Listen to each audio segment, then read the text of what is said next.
कहानी शुरू होती है जहाँ लाइट वापस आते ही ताकामी ने डिनर बनाने चली जाती है और शिरोटा उसे थैंक्स बोलता है। ताकामी ने बड़े ही कूल अंदाज में कहती है, अब हम दोनों घर पे अकेले हैं तो चलो एक गेम खेलते हैं। हम एक नए शादीशुदा कपल की एक्टिंग करते हैं। शिरोटे को लगा अच्छा तो घर घर खेलना है, इसमें तो मैं माहिर हूँ। लेकिन तभी ताकामी ने चेतावनी दी, जो ठीक से नहीं खेलेगा उसे सजा मिलेगी, पूरी जिंदगी कुंवारा रहना पड़ेगा। शिरोटे ने कहा ये कुछ ज्यादा नहीं हो गया? और ताकामी ने तुरंत जवाब दिया, नहीं ज्यादा कहाँ हुआ, तुम्हारी शादी तो वैसे भी कभी नहीं होने वाली। बेचारे शिरोटे का दिल वहीं टूट गया। भाई पहले ही दिन तलाक। फिर ताकामी ने खाना बनाने गई और कुछ देर बाद शिरोटा भी उसी कमरे में गया। लेकिन भाई वो तो हैरान रह गया, ताकामी ने कुछ भी नहीं पहना था। अरे भाई ये कैसा घर है। शिरोटे ने फिर भी उन्हें प्रेसिडेंट कहकर बुलाया। ताकामी ने याद दिलाया, तुम्हें याद है ना तुम मेरे पति हो, ये तुम्हारी गलती है, इस बार तो माफ कर रही हूँ पर अगली बार नहीं। शिरोटे के दिमाग में हलचल मच गई। मेरी प्रेसिडेंट ताकामी के साथ मेरी शादी हो रही है, गेम है पर शादी हो रही है, ये तो बिल्कुल अजीब है। और जब ताकामी ने उसे हनी कहकर बुलाया तो शिरोटे का चेहरा टमाटर बन गया। सबसे पहले शिरोटे ने कहा, तुम्हें अपने कपड़े पहन लेने चाहिए। और बेचारा शिरोटा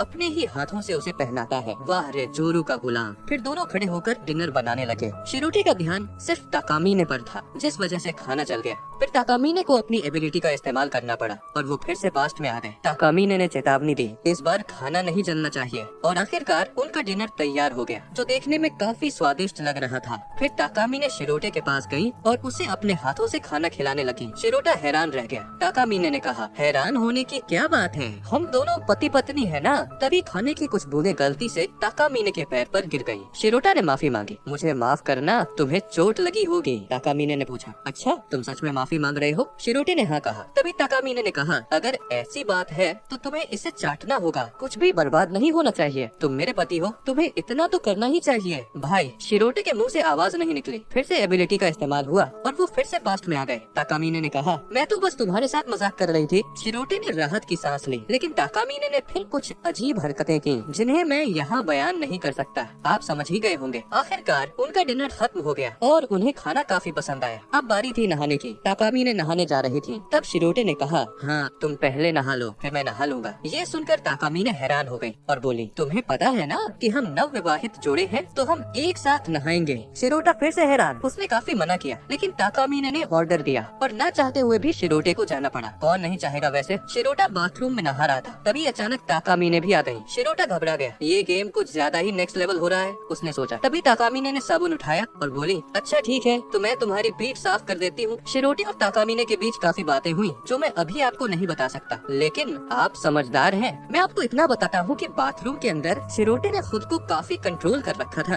उसे डर था कि ताकामी ने अपने बॉडी पार्ट से उसकी पीठ रगड़ने वाली थी। अब आप समझ ही गए होंगे। फिर ताकामी ने उसकी पीठ पर साबुन लगाया और शिरोटा वहीं पिघल गया। वो फिर से खुद को कंट्रोल करने लगा और अपने दिमाग को भटकाने के लिए काउंटिंग करने लगा, 1 2 3 4। तभी अचानक ताकामी की बॉडी टच हुई और शिरोटे का गेम ओवर हो गया। Literally game over. उसने पीछे मुड़कर देखा तो वो कोई बॉडी पार्ट नहीं बल्कि एक गुब्बारा था। ताकामी ने उसके साथ मजाक किया था। इसके बाद शिरोटा की पीठ धोने का काम पूरा हो गया। ताकामी ने कहा, चलो मैं तुम्हारे बाल भी धो देती हूँ। शिरोटे ने मना किया, लेकिन ताकामी ने कहा कि अब वो यहाँ आ गया है तो उसे VIP ट्रीटमेंट तो मिलेगा ही। शिरोटा फिर से खुद को कंट्रोल करने लगा। घबराओ मत शिरोटा, तू ये कर सकता है। ताकामी ने साबुन के बारे में बताया कि ये उसके डैड लाए थे। शिरोटे ने सोचा, सच में इस साबुन में से वही खुशबू आ रही है जो ताकामी में से आती है। और भाई अब सब्र का बांध टूट गया था और शिरोटे का हाथ गलत जगह पर चला गया। सच में ये बहुत मजेदार सीन था। ये देखकर ताकामी ने हंसने लगी और बोली, अब तुम्हारा कुछ ज्यादा ही हो रहा है तो ज्यादा उड़ो मत। शिरोटा घबरा गया, शर्मा गया और पानी में छिप गया। ताकामी को पहले समझ नहीं आया कि शिरोटा पानी में क्यों गया, लेकिन फिर उसे भी समझ आ गया कि मामला गड़बड़ हो गया है। वो चुपचाप वहाँ से चली गयी और फिर शिरोटे ने चैन की सांस ली। फिर हमें रात का सीन दिखाया जाता है जहाँ शिरोटा बिस्तर पर सो रहा था और उस समय भी वो ताकामी के बारे में ही सोच रहा था। तभी ताकामी कमरे के अंदर आ गयी और फिर से शिरोटे के करीब आ गयी और बोली, आखिरकार मैं तुम्हारे लिए क्या मायने रखती हूँ। शिरोटा कुछ बताने वाला था, तभी ताकामी ने कहा, चलो मैं ही बता देती हूँ, तुम मेरे स्लेव हो और मैं तुम्हारी मालकिन हूँ और तुम्हें मेरी सारी बातें माननी है। ये सुनकर शिरोटा हैरान रह गया, क्योंकि ये सच था। अगले सीन में वो दोनों आतिशबाजी देखने के लिए जाते हैं, जहाँ ताकामी ने शिरोटे का इंतजार कर रही थी। शिरोटा आता है और सबसे पहले माफी मांगता है। ताकामी ने गुस्सा होने लगी और बोली, तुम्हें पता है ना मैं तुम्हारा 5 मिनट से यहाँ इंतजार कर रही थी। शिरोटे ने ताकामी की तरफ देखा और बोला, सच में तुम युकाता में बहुत सुंदर लग रही हो। ताकामिने ने बताया कि उसने युकाता के नीचे कपड़े नहीं पहने हैं और फिर कहा अब तुम्हें ही कपड़े पहनाना होगा। शिरोटे ने कहा तुम पागल वागल हो क्या,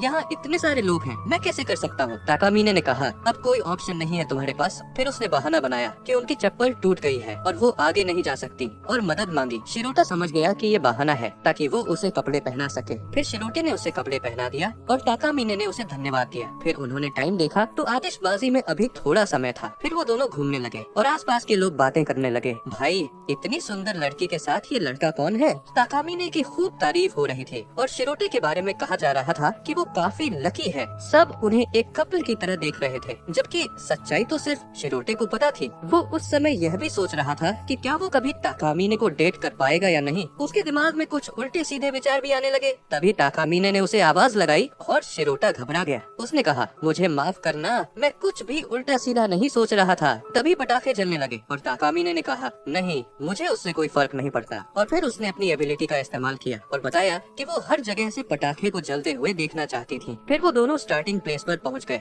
स्टार्टिंग प्लेस पर पहुंचने के बाद शिरोटे ने सोचा भाई हम फिर से यहीं क्यों आ गए। ताकामिने ने बताया कि उन्हें अभी काफी जगह घूमना बाकी है और वो उन सभी जगहों से पटाखों को जलते हुए देखना चाहती थी। फिर वो दोनों एक पुल पर गए जहाँ काफी सारे कपल थे। उनमें से एक कपल तो कुछ ज्यादा ही खतरनाक था। लड़का ड्रिंक पीता है और लड़की को किस करता है और आधा आधा ड्रिंक दोनों में बढ़ जाता है। ये सब देखकर शिरोटा हैरान रह गया। तभी ताकामिने ने कहा शिरोटा तुम्हारे पास सॉफ्ट ड्रिंक है क्या। ये सुनकर शिरोटा हैरान रह गया और सोचने लगा कि क्या अब वो कपल की तरह एक्ट करने वाले हैं, क्या वो अब माउथ टू माउथ किस करने वाले हैं। लेकिन फिर उसने सोचा नहीं, मुझे इन सब बातों के बारे में नहीं सोचना चाहिए। फिर वो ताकामिने के पास गया और सॉफ्ट ड्रिंक की बोतल निकाली और लिटरली वो वही कल्पना करने लगा जहाँ उसने सपने में ताकामिने को किस कर लिया था। ताकामिने ने बताया भी कि उन्हें सच में अभी काफी अच्छा लगा। लेकिन तभी ताकामिने ने शिरोटे का नाम लिया और शिरोटा फिर से अपने सपने से बाहर निकला और काफी घबरा गया। उसने फिर से माफी मांगना शुरू किया। लेकिन तभी ताकामिने ने कहा तुम्हें अब मुझे फिर से कपड़े पहनाने होंगे। शिरोटे ने कहा लेकिन यहाँ तो काफी सारे लोग हैं ना। लेकिन उसके बाद भी उसने पहना दिया और फिर से ताकामिने ने अपनी एबिलिटी का इस्तेमाल किया। शिरोटा हमें बताता है कि उसने काफी अलग अलग जगहों से क्रैकर्स को जलते हुए देखा था। फिर वो दोनों एक जगह पर पहुंचते हैं जहां शिरोटे बताता है कि यहाँ उन दोनों के अलावा और कोई नहीं है और पता नहीं क्यों अभी ताकामिने थोड़ी अजीब हरकतें कर रही है। उन्होंने ज्यादातर उन जगहों को चुना था जहाँ कम से कम लोग आते हैं। शिरोटा काफी कुछ सोचने लगा, आखिरकार क्या हो सकता है, क्या हो सकता है। और फिर उसने सोचा कहीं वो मुझे कन्फेस तो नहीं करने वाली ना। और लिटरली उसने सोचा नहीं, ऐसा नहीं हो सकता और अगर ऐसा हो गया तो आखिर मैं क्या करूँगा। वो एक तरह से घबरा रहा था और खुश भी हो रहा था यार। और फिर आखिरकार आतिशबाजी शुरू हुई और ताकामिने ने कहा मुझे लगता है कि हम एकदम सही टाइम पर यहाँ आ गए हैं। शिरोटे ने कहा हाँ तुमने सही कहा और ये काफी सुंदर लग रहा है। ये सुनकर ताकामिने मुस्कुराई और काफी प्यारी तरीके से शिरोटे की तरफ देखा। शिरोटे ने बताया सुंदर वर्ड शायद मैंने आतिशबाजी के लिए निकाला होगा पर वो उसके लिए नहीं था, यानी ताकामिने के लिए था। तभी ताकामिने ने कहा अच्छा ठीक है तो हमें चलना चाहिए। शिरोटे ने कहा हाँ तुमने सही कहा। और तभी शिरोटे ने कहा वो वर्ड मैंने सिर्फ तुम्हारे लिए इस्तेमाल किया था। और इसी के साथ ये एपिसोड यहीं खत्म हो जाता है। तो क्या आपको लगता है कि शिरोटे को आखिरकार समझ आ गया है कि ताकामिने उसके लिए क्या मायने रखती है, या वो अभी भी बस एक स्लेव ही रहेगा। और ताकामिने की ये अजीब हरकतें क्या ये सिर्फ मजाक है या कुछ और, कमेंट सेक्शन में बताओ। वीडियो पसंद आया तो लाइक कर देना, चैनल को सब्सक्राइब कर देना। मिलते हैं आप लोगों से अगली वीडियो में, तब तक के लिए गुड बाय।